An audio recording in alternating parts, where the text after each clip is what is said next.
Alright, you all have been begging me to talk about this. Every single video, people have been begging me to talk about the heavy machine gun supply pack combo. So let's talk about the Chad heavy machine gun user. This thing can absolutely destroy everything, especially on bots. It can even blow up the chain guns on the factory Strider. It deletes hulks, it deletes gunships. You can blow up towers and tanks in a matter of seconds. The only downside that I can give it is it makes you run incredibly slow, and that's not because of the heavy armor. That's due to the sheer weight of your balls as you carry around this massive armament and destroy literally everything, including the hopes and dreams of these robots. Watch as this guy literally runs right up to the factory Strider and starts shooting its underbelly. Caught him lacking? Well, they're gone in a second. Boom! Bye! So do you want to be a brass-testicled, heavy machine gun using Ultra Chad? Well, let's break down how it works and what you should do. First off, the kit. Obviously, you're going to select the heavy machine gun and the supply pack. That leaves you 2 stratagems left over. And part of the greatness of this build is its versatility. Because the heavy machine gun can literally chew through absolutely everything, and the supply pack gives you so many grenades and so many stims on top of the extra ammo, you can really bring whatever you want in those extra 2 slots. I highly suggest something that does well for the mission, like a 380 mortar barrage on a blitz, or if you're clearing out bunkers. You can bring something like an orbital gas strike and a napalm strike if you want to take out the extra chaff and just be an absolute lord of destruction. Or you can bring along your emotional support eagles and drop those 500 kgs or those airstrikes on valuable targets. Let's talk about the rest of the kit: your primary, your secondary, and your grenades, and your armor. Your primary almost doesn't matter because you'll hardly ever use it. I like the jar for the bots, but there's plenty of other valid choices, and I won't say any of them are wrong.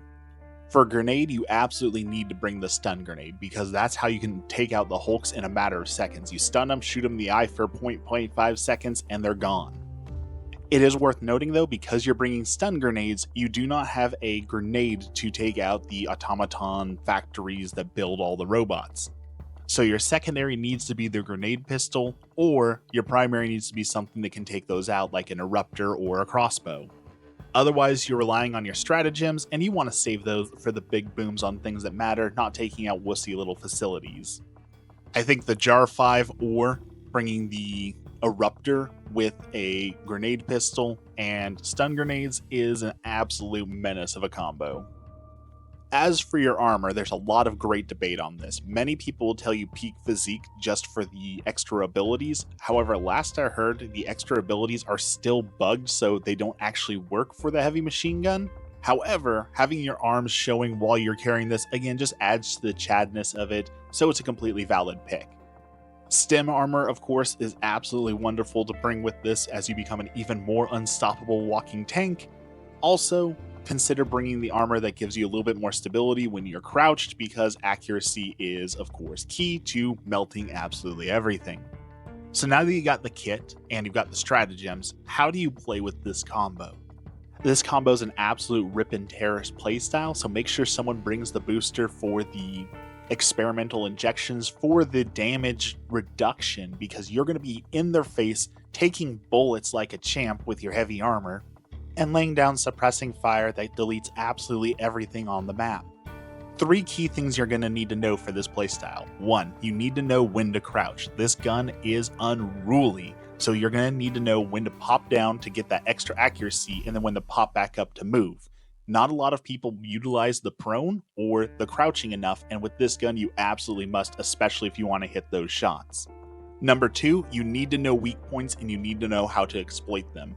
The Hulk, of course, with the giant glowing eye, but every other bot, if you know where their weak points are and you can melt them, that is absolutely key here. You don't want to waste any bullets. Even though you have a lot of bullets, it runs through ammo very fast, so if you end up needing to reload at a critical juncture, you're dead.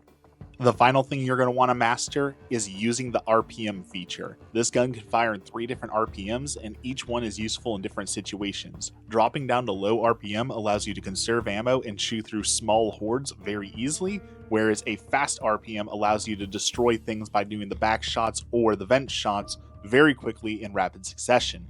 Now let's talk about weaknesses. There are not a lot of weaknesses. As I said, you get a ton of stims, you get a ton of grenades, you have a ton of ammo, you can shoot through basically every single enemy, but knowing the weaknesses is super important to using this kit well.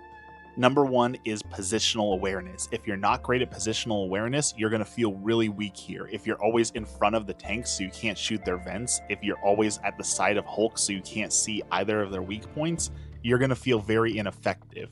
If you're too far away and taking constant fire from snipers and long-range enemies and unable to get any good sustained fire off, you're going to feel really weak.